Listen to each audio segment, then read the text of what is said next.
मुख्य कारण तेच आहे की त्यांनी धारावीमधले रहिवासी, धारावीमधले छोटे छोटे उद्योजक, कुटीर उद्योजक, त्यांच्या संरक्षणासाठी तो लढा उभारलेला आहे. सर्व पक्षीय, त्या शिवसेना आहे आणि ते तिथे शिवसेनेचं नेतृत्व करत आहे. त्याची किंमत त्यांना नक्कीच मोजावी लागते. गौतम अडाणींनी गुंडांच्या टोळ्या पोचल्या आहेत का, हा माझा प्रश्न आहे. गौतम अडाणी हे उद्योगपती स्वतः समजतात ना, मग त्यांनी उद्योगपती सारखं वागावं, त्यांनी रतन टाटा सारखं वागावं, त्यांनी मुकेश अंबानी सारखं वागावं उद्योगपती म्हणून, त्यांनी बिर्ला सारखं वागावं, त्यांनी गुंडांच्या टोळीच्या प्रमुखासारखं वागू नये, त्यांनी दाऊद इब्राहिम वगैरे वगैरे जे आहे, छोटा शकील, त्या पद्धतीनं वागाल तर आम्ही छातीवर गोळ्या झेलायला तयार आहोत. हे माझं गौतम अडाणीला आव्हान आहे. मला सांगतो, उद्या 2 वाजता आम्ही एअरपोर्टला जातो. जे एअरपोर्टला मध्यंतरी प्रकार झाले आहेत, परत मला सांगतो, उद्या 2 वाजता आमच्या एअरपोर्टला मिळावा.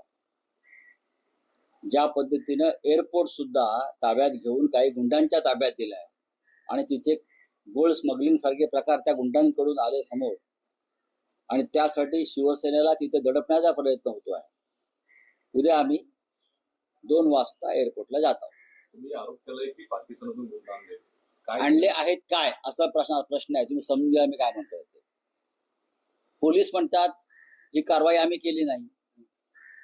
हे महेंद्र कल्याणकर जे माडाचे प्रमुख आहेत, सीओ आहेत SRAचे, तर त्यांना जाऊन भेटले, त्यांनी हात वर केले, मी कारवाई केली नाही.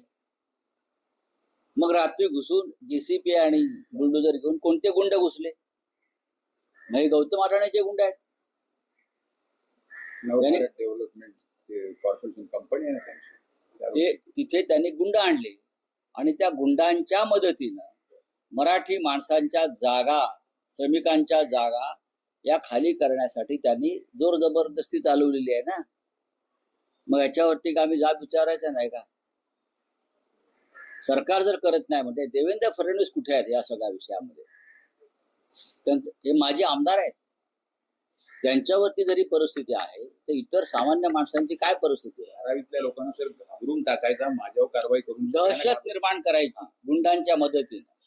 आणि हे गुंड कुठून आणलेले आहे, त्याने या गुंडांना कोण पोचतंय याचं उत्तर गौतम अडाणीच्या कंपनीने द्यावं. गौतम अडाणीची कंपनी या लेवलला आली असेल धारावीमध्ये तर मग मराठी माणसाबरोबर सरळ टक्कर होईल, हे सांगतो मी.